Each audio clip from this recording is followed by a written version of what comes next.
All right, I'm here with Tom Oliver. Thank you for joining me today. Hello, nice to be here. Thanks. So you wrote a book called The Self Delusion, which is a very uh, strong title. What does that mean? What is the self delusion? So the self-delusion, I guess, is it's the idea that we feel intuitively like we're isolated individuals. We're this kind of discrete entities that move around in the world, and we're kind of in control of all our actions and our moods and behaviors. But actually, um, the book is about kind of uh, um, showing the science from different angles, whether it's our physical bodies to our minds, to actually reveal that we're much more connected than we intuitively think. And actually, this sense of being a discrete individual is really just an illusion, um, and it's an illusion that evolved because it was adaptive. It was good to have a sense of self. You know, we need it in the world. So it shouldn't be interpreted that I'm suggesting we need to abolish the sense of self or it doesn't exist at all. But um, this sense of self an individual, an isolated individual, I think is an illusion. And in the modern world, it's becoming more harmful. And it's harmful for our mental health, and it's harmful for the quality of our environment, the planetary health, if you will. So that's why I call it a delusion. It's an illusion that has become harmful to us. And I'm arguing in the book that we need to rebalance our sense of identity towards a more collective Right. sense. Yeah. Yeah, I was just going to say there, what you're describing in many ways sounds like something straight out of a lot of Eastern religions, where the boundaries between self and non-self are actually a lot more blurry than we'd like to imagine. But you're trying to ground this in a more scientific way, and like, go Yeah. ahead. Yeah. No, absolutely. Yeah, you're absolutely right. And I mean, there's lots in the book from religions like sort of Buddhism and Taoism um, and also more sort of modern psychology as well. The, in a sense, there's nothing new in what I'm saying that the self is an illusion, and that's what core. That's what sort of fundamental tenet of Buddhist philosophy. I guess what I'm adding is that element of the science, whether it's from biology about our kind of the cells that build up our body, whether it's from neuroscience and cognitive psychology, that when you actually start to pull together these different strands of evidence, it's really like it's quite a overpowering conclusion that the self is doesn't exist, and these religions in that sense were correct. And so I guess what I'm learning is that evidence-based spirituality, I guess, if you will, I suppose. When you say the self doesn't exist, like you talk about early on in the book, things like, the atmosphere, the oxygen molecules in our body, they were whirling around in the sky for who knows how long. And we can go through the list of evidence, but does that suggest that this concept of, you and I is totally illusory? And if so, what does that even mean? So um,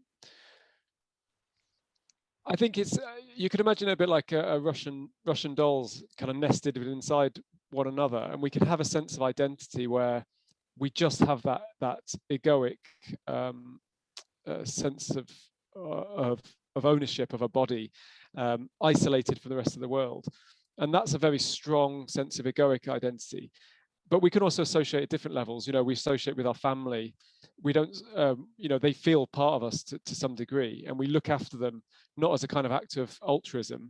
It's actually because we kind of see them as part of our sense of, you know, they're kind of part of us in a way. And we can identify at different levels with a football team or with a town or with our country or with the whole world, sort of global citizens. So we have these different levels of identification. Um, and some people tend to be more um, associate at those higher levels as well, like kind of more meta-personal level. And research shows that if you have that identification, you still have the ego, but you can just more easily shift between the different levels.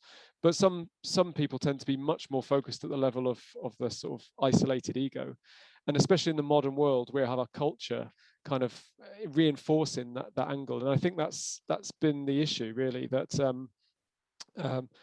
you know, the sense of self evolved because it was useful. We needed it to kind of be able to gather food, to track our social interactions. But actually, in the groups we evolved in, there would have been checks and balances preventing us becoming too selfish. You know, if we stole from the group, then we would be punished, or, you know, we'd be thrown out of the group, which would threaten our survival. So there's this kind of balance between individualism and collectivism. But in the modern world, with these massive groups of, you know, we interact with potentially 8 billion people. Yeah. And also we have culture, we have government saying, I mean, in the UK, we had Margaret Thatcher saying, you know, there's no such thing as society, only individuals and their families. And then we had Boris Johnson recently saying, you know, greed is good. That's what got us the vaccine, from the COVID vaccine. You know, so this messaging that comes from many of our right-wing politicians. Then you've got education system, you know, encouraging people to build self-esteem and even sell ourselves as a brand. I mean, how crazy is that? That, you know, we know that we change over time, and actually we're not the same person we were when we woke up this morning. In fact, you know, our brain is changing all the time, and yet to build a brand which is kind of static, of course that's going to cause cognitive dissonance and stress and anxiety. So Yeah. those cultural influences are pushing us too far, I would argue, towards that egoic sense of identity. You mentioned the right wing aspect of it, but there is a left wing aspect of it as well, and most commonly summed up in the phrase "the personal is political," where everything is centered on me, myself, my identity, and being reduced to you know, how do I feel about these experiences, as opposed to, okay, what are the larger social structures in place? Like that, do you think that there's a great book on this called The Culture of Narcissism that was written in the 70s? I don't know if you've read it, but it talks a lot about that, where people are being more self-focused, and it's a political phenomenon, but it's not constricted to left and right. Would you agree with that? Yeah, certainly. I mean, I haven't read that particular book. I'll check it out. That's a good recommendation. I mean, I do mention in my book about some of the work of psychologists sort of tracking those trends in narcissism, especially in sort of college students, and how, Yeah. you know, narcissism has become more common over time, tracking a more general shift in individualistic values and attitudes. I mean, your point's really interesting, actually, whether that correlates with a left or right wing world view. And yeah, it'd be interesting to think about that more. I think that there's some research to show that people that have more conservative attitudes tend to struggle with ambiguity, and they have a lower threshold, a lower tolerance for ambiguity. So they like things black and white. Yeah. And that means it's potentially there's more tendency to associate with kind of an object-driven approach, a very abstract identification, and this idea of focusing on relationships and a more holistic type of thinking, which is much more sort of ecological, doesn't necessarily fit well with that very strong conservative mindset. So actually systems thinking, which is perhaps what we need in the modern world to deal with a lot of these interlinked global environmental and social problems, in my view, is not well addressed by strongly conservative views, if you follow that line of evidence about Sure. sort of but yeah, I actually haven't thought so much about the left-wing aspect, and yeah, I think it's interesting what you say to explore that more, whether that can also have aspects of strong individualism. It, the only reason I say that is because it's very hard to escape the culture that you're in and the society that you're in, no matter what your political affiliations might be. Like I was in a park recently, and this has to do with, in your book, you describe how studies have shown people who have a greater sense of connectedness to nature tend to also be more ecological in their behavior, you know, recycling and all those kinds of things. And I was in a park in the middle of the city, and I had this weird sense that this was kind of like we had penned in nature, that like this park used to just be how all the world was. and now we had mastered it to such a point that it was like our pet. And that attitude that as we get technologically more superior than we've ever been, we feel as though nature is something we've mastered across the board, left and right, whomever. It's very hard to resist that feeling. And if you don't, then it also becomes hard to have that sense of connectedness with nature. I mean, isn't it just the cities that we live in? Um, our relationship to nature is going to be like very strained no matter who you are, right? How do you get back to that? Yeah, I think you're right. It's a kind of a modern phenomenon, that sort of disconnection from nature that goes across, you know, political boundaries and is more a function of the way we live. Um, and yeah, a lot of studies have shown that children, for example, have less contact with nature and feel less connected to nature. And it's not surprising when, we spend more time indoors. Up to 95% of our time is indoors. And you know um, the time we do interact with nature is often now more on a screen, watching nature documentaries, etc.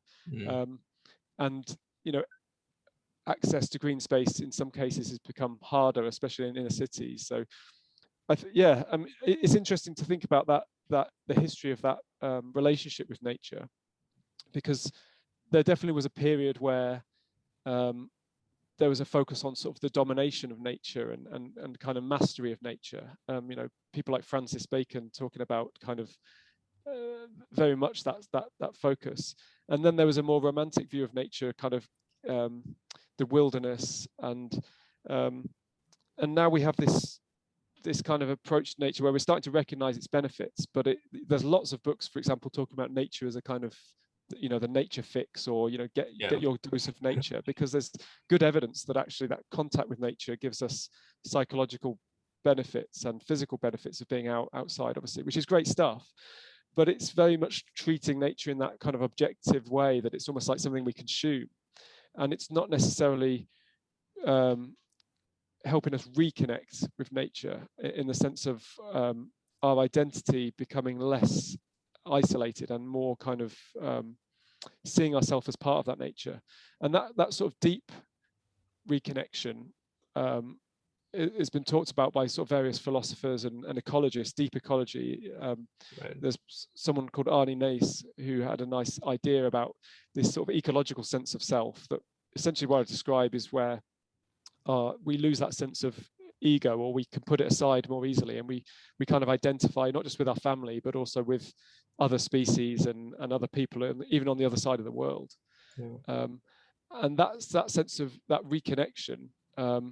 I think is something that we urgently need to um, rekindle, because all the evidence shows that when we feel more isolated from nature, we have more mental health problems, more anxiety, but also we care less about it, because it's something that's other, and to look after it is like hard work. You have to, it's an altruistic act where you look after something else, even though it's hurting you, and that's a difficult argument to make. Whereas that, we don't. That's not how we treat our family. We don't have those transactional relationships. We're looking after our family. We see them as part of our kind of uh, you know, part of us in a way, and it's a sort of act of a self-care to look after them, and if we can extend that sense of kinship more broadly, and this was Arne Nace's theory, that looking after the environment wouldn't be an act of altruism, it'd be an act of self-care. And Yeah. then lots of recent environmental psychology is kind of showing he was right, even though he kind of came up with that on the basis of just a sort of speculation in the 1970s. But a lot of this environmental psychology research suggests that it measures people's attitudes, how connected they do feel to nature, through a series of sort of questionnaires. And then it links that to, do you recycle? Do you aim actively to reduce your carbon footprint? Do you volunteer for environmental causes? And there's strong correlations between these pro-environmental behaviors and this sense of connectedness to nature. Mm, So I think it is very important. And to me, it's a key leverage point in our ability to deal with environmental problems. We can't just deal with them at the level of institutions, hoping that we can put a tax on carbon or a new regulation and hoping it will all work out. We really have to change our mindsets, in my view. yes. Yeah. That seems like one of the harder challenges because it's very difficult to stop the train that we're going on. Like, Yeah, I had heard this quote about people in like the Middle Ages. I don't know if this is true, but it struck me as an interesting concept that they people used to believe that we belonged to the earth as opposed to the earth belonging to us. That's a very different relationship. Is it possible though in an industrialized uh, super technology age that we can go back to that feeling? It seems like we're getting farther and farther away from our natural selves.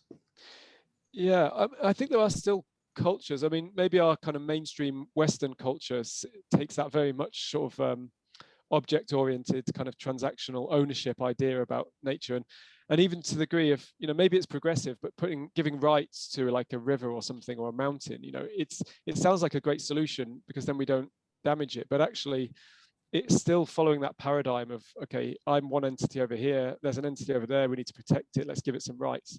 You take it to its extreme, we'd be giving rights to every blade of grass, every beetle, every spider, and then how do you balance those rights?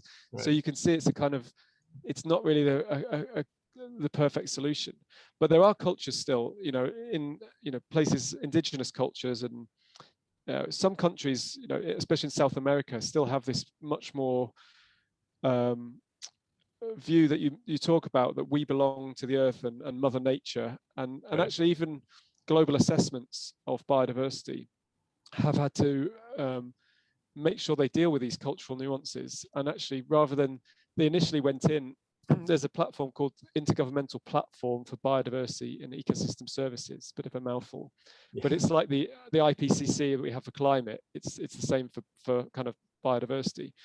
And initially, they talked about nature being about natural capital and ecosystem services, this very sort of idea that objectification of nature. But Yeah. very soon they realized that it just really wasn't chiming with a lot of the countries involved. And there was a real battle and a debate about what terminology we use. Um, and actually now there's much more plurality in the way they talk about these relationships with nature. And there's a whole new assessment, actually a global assessment on how we value nature and how those values are changing. Yeah. Coming to the latter point of your question, just briefly, you mentioned about, you know, can we change it? Can we change back? Because we seem to be on this juggernaut where we have Yeah. this sort of, modern culture.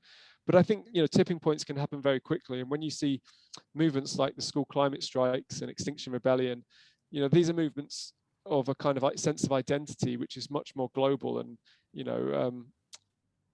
sort of global citizenship. And I think that is very promising that we may see rapid changes. But equally, things could go the other way as well. Yeah. In response to environmental shocks, we might see more retrenchment to sort of kind of xenophobia and even excessive individualism, where we just consume, um, yeah, just consume because we see that there's, the time's running out. We might as well enjoy ourselves in a kind of selfish way, which is really a sad way to end the civilization, I think. It's not great. Yeah. It's and okay, so you're an ecologist. I want to get the real scoop here. What's going to happen? I mean, it seems as though, like, yes, like kids are going on climate strikes. That's great. Do I think it's going to bring down uh ExxonMobil in the short term? I don't know. I've heard you say that you're optimistic. I'm not. Okay. If things continue on the path they're on, what can we expect? And let's just say in the area of migration, what can we expect in the next 10 to 20 years? Yeah, I think we're definitely in for a rocky ride. There's no denying it. And whilst I'd like to be I am optimistic. I'm still I'd like to think I'm sort of a realist as well in terms of some of the shocks we're going to face. I have no illusions that these crises are sort of interlinked. Whether it's extreme weather events, whether it's the food shortages we're going to face, whether it's the pollination crisis, um, air quality and pollution. These are all driven by a kind of juggernaut of a society which is just consuming resources at a worrying rate. And yeah, in the next 10 or 20 years, I think we're going to see more of the kind of things we started to see, where we see displacement of populations and more extreme weather events causing impacts. But I think the real challenges will come slightly after that towards 30, 40 years. And I think there we'll really see things starting to hit the crunch point where, I mean, the UN Development Programme, for example, no, that might not be right. There's a UN institution which tracks human migration and makes projections as well. And what we see at the moment of people in these boats coming from Africa to trying to get move somewhere where they can live and have a livelihood, away, because in many cases there's been desertification and an inability to actually grow crops. That problem is just a trickle at the moment as to how it will be in the future. So we're talking about millions of people migrating, and the sheer ethical time bomb that we'll just put up our borders and say, oh, you can't come in because you're not a part of this nation, I think is worrying. And it's not like we can just hermetically seal our borders as well. We live in a transboundary world, and most of in the UK we import 50% of our food, so we rely on those other countries anyway, and their economies to be functioning. And air pollution is a transboundary problem, biodiversity losses as well, because actually all these species that we lose, we're hoping to gain species from the south as species shift their ranges towards the poles. So it's kind of crazy to think we can manage this on a sort of national basis, which is why I feel that we need these international institutions to be strengthened, and that sense of global citizenship needs to be there. And actually what we're seeing, which is worrying, is a kind of, just in the face of a few climate migrants and a kind of a pandemic, which is of course severe, but not as severe as it could be. There are many more zoonotic diseases out there which could become emergent with continued land use degradation, and so we see this retraction towards sort of national borders and xenophobia already. What will happen when things really start to get rough? Will we see that increasing sort of securitization and xenophobia and kind of rich countries looking after themselves, and within those rich people looking after themselves, right, and this kind of race to the bottom, as it were? So that's the negative part. But the positive part, I suppose, is that a few people striking is not going to change the economic systems which kind of structure our world, or the hegemony of these different sort of businesses and countries that are often driving the negative effects. But things can change very quickly with mindsets. And actually, yes, maybe adults now in the world today are kind of fixed in their worldview, and as much as we might try and persuade people to adopt practices which change their worldview, and we can talk about those, there are ways that we can, our brains are plastic and we can change the way we think. But actually, younger people, their brains are much more flexible, and the way they grow up and the way they think could be very different to the way we think. So actually, within one generation, you could get a massive change. And obviously, the business leaders of tomorrow and the politicians of tomorrow are today's children. So I think there's massive hope in the way we educate society and children especially, and how that could lead to a massive transformation in worldviews, which cascades up to transform those institutions. That's the optimistic bit, perhaps. Okay. It seems like when you talk about borders, it already, without even the most severe aspects of climate change being present, it already seems like if you look around the world, a lot of the big like hotspots for violence are border disputes, like Israel, Palestine, Kashmir. I guess Tibet might be in there. I don't know, but it seems like in the United States, we didn't let in. We were going to let in 20,000 Syrian refugees, and we said no. And there's going to be a lot more. If what you're describing takes place, it's going to be a lot more than 20,000.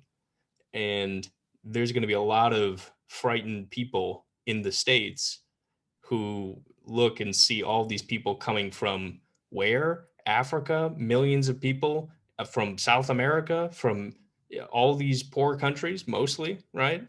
So it seems like there's a huge potential for violence too, because you can't stop the flow of people, and you might not be able to prevent people from like clenching up and wanting them out. It's kind of like a immovable objects meets an unstoppable force. I mean, you see what I'm saying? Like, Absolutely, yeah, yeah. No, it's a challenging situation, isn't it? I think, and yeah, just to build on that issue. I mean, there's also some nice research by someone called Michelle Gelfand in the US. I think she's based, talking about tight and loose societies. And a tight society is one which is much more rule based, and there's kind of coherence within the country, but actually they're much more kind of antagonistic towards outgroups. They're more likely to elect right wing authoritarian leaders. And what Michelle Gelfand's group and some others have shown is that when there are more sort of shocks, and whether they're climate shocks or whether they're financial shocks, countries that have had more shocks tend to have more tighter societies. yeah, And in response to these shocks, they can transform. And perhaps that's, what you see with, America and Trump's recently. You kind of see these, and in the UK, we've got a kind of fairly right wing government, and we just had Brexit. It's just a crazy decision in a way. We're linked closely to Europe, and yet we've just ejected ourselves. But in the face of, and I think it's exactly what you say, people get scared and they kind of shrink back to their in-group. And if the in-group is a nation, then you kind of elect a strongman leader who says, yes, America first, let's build a wall, which is exactly, what Trump did. So I think that's the danger, that knee-jerk reaction. And this is what I'd like to write about in my next book, actually, is how we can think about those systemic effects. Okay, so when these shocks come, this is likely to happen. Can we kind of predict that, and how would we diffuse that and actually maybe change those responses? At the moment, you've got the media kind of fueling the fire. We have a newspaper called the Daily Mail, which is, it's almost on the verge of racist. It's kind of just a little bit back from that, but it's essentially, this the kind of attitude is, coming over here, stealing our jobs, stealing our food, like, it's that kind of attitude, xenophobia, essentially. And so, you see these events, people trying to cross borders, and then you've got these newspapers which are fueling the fire and causing that further antagonistic response. But actually, maybe if we had more public debates about the ethical issue that we've caused climate change, and there's going to be vast swathes of the equatorial band of the earth that are uninhabitable, those people are going to want to move. Is it right that we don't allow people to move, that we literally build a wall and watch people die? And ultimately, when these numbers turn into millions, there's fiction books. There's a nice book called The Wall. I think it's by John Lanchester, I think. But it doesn't give any details, but it's about this country, and there's these other people called the others. And essentially, the country has to defend itself through walls. There's people on there with machine guns, and there's these, the others are coming. And your duty as a citizen is to spend some time, like your military, what's it called? Your military duty for a year or so is to go on the wall.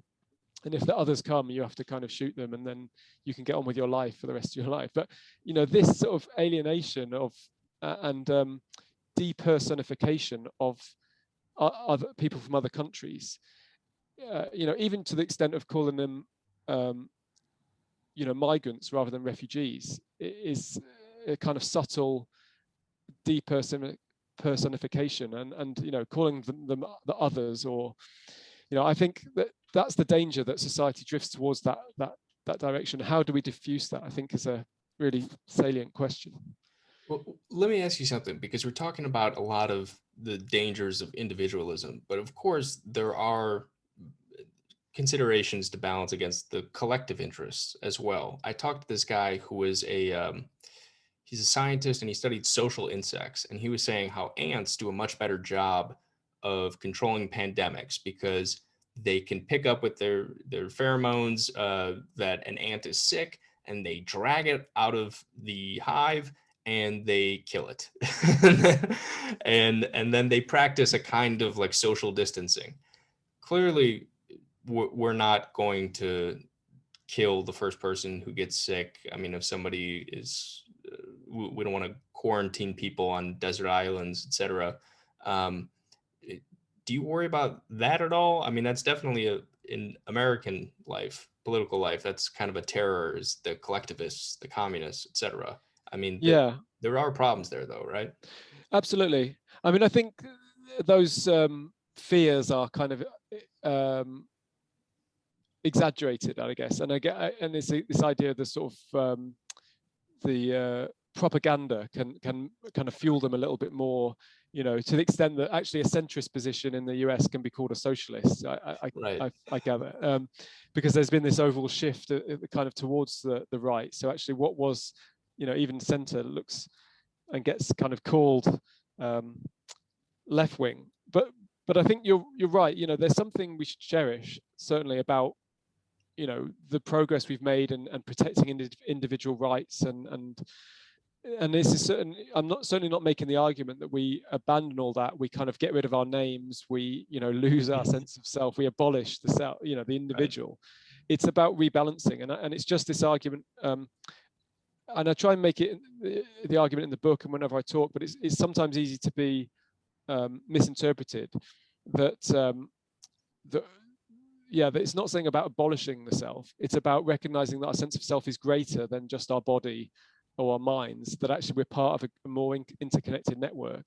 And when we start to realize that, we can manage these interconnected systems better, and we can be happier more personally, and we can reduce the damage we're doing to the planet and our impacts on other people.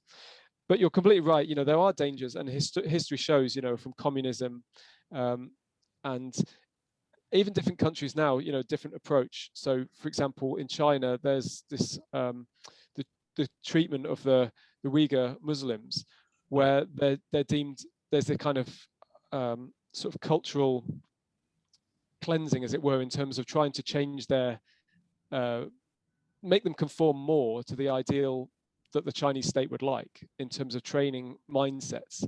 And obviously that's quite a strong-handed, approach of really forcefully changing.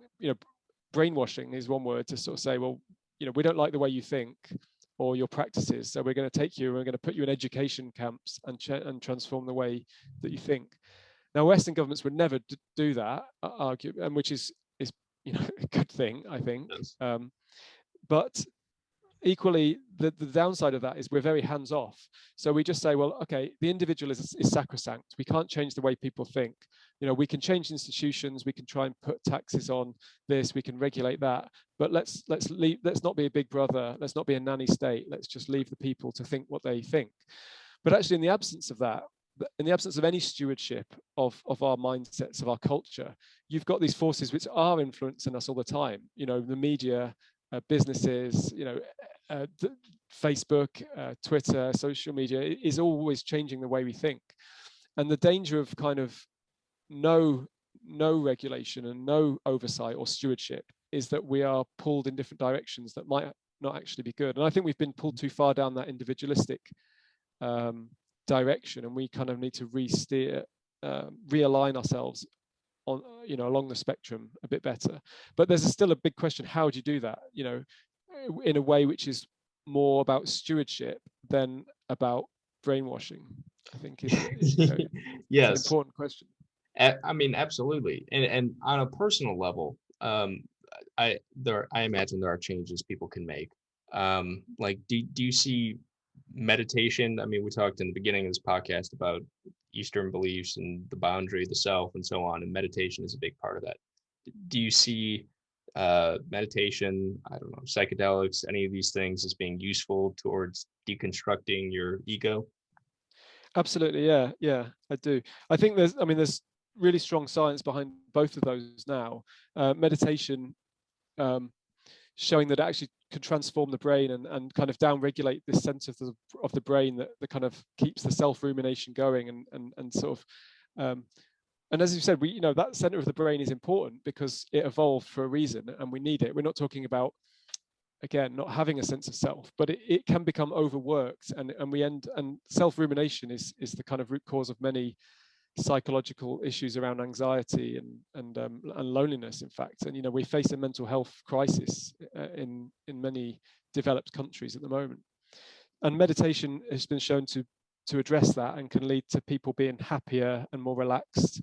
But also it can lead to people having more compassion because it downplays that sense of individual, isolated sense of self.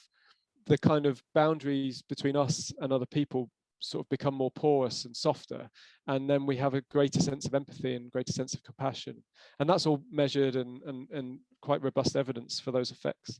Psychedelics as well. I think we're still early in the sort of science that, because of these, there's been prohibitions and limited research, but I think there is early results showing how they can be very useful. And yeah, for example, helping us to kind of change our habits of thought as well. We can kind of get stuck in a rut like anything, and we can be stuck in a certain way of thinking. And I mean, it's physiological as well. You know, the neural networks in our brain, you know, the tracks that are well worn, the neural networks that get used a lot become sort of easier for electrical signals to pass through, and the ones we use very little sort of slowly disappear. So if we stop playing the piano that we used to know, you know, the skill sort of gradually disappears. I mean, that's literally the neural networks are starting to not be as well marked out, essentially. And if we think in a certain way, for example, a very egoistic way, that's a kind of pattern of thinking, and it's reflected in networks in our brain. Yeah. And what psychedelics do, I think, to a degree, is that they help us to sort of throw up in the air and experience different ways of neural connectivity, different patterns. And even though that's temporary, what it can do, I believe, is that it helps us to see there is another way of thinking. So then we can perhaps see that there are other ways of being. And how you get there is not necessarily by taking psychedelics all the time, but it's maybe then you say, well, I see there is a different way to be, and maybe I will, you know, try meditation, or I will join a conservation group where I work in a community, because I can see there are other ways of existing which make me feel different. Yeah. And so in that sense, personally, I think there could be value in those types of drugs, which, even though they're temporary, they help us to experience different ways of thinking. Absolutely, yeah. Just sort of throwing all the cards up and seeing, you know, okay, let's reshuffle the deck here. But I don't want to take up too much of your time here. So I wanted to ask you before you go. You spoke about earlier. You got a second book on the way. This book people can buy, the Self Delusion, anywhere, Amazon, etc. Do you have a release date people can get pre-orders on this next book, or what's the status of that?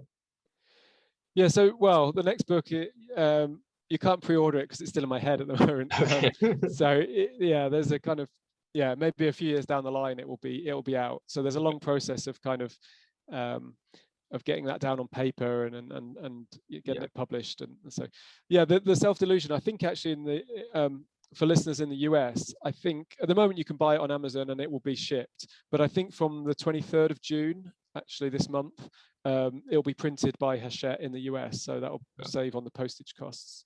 So yeah. Cool. Yeah, I found it in a bookshop in Albania.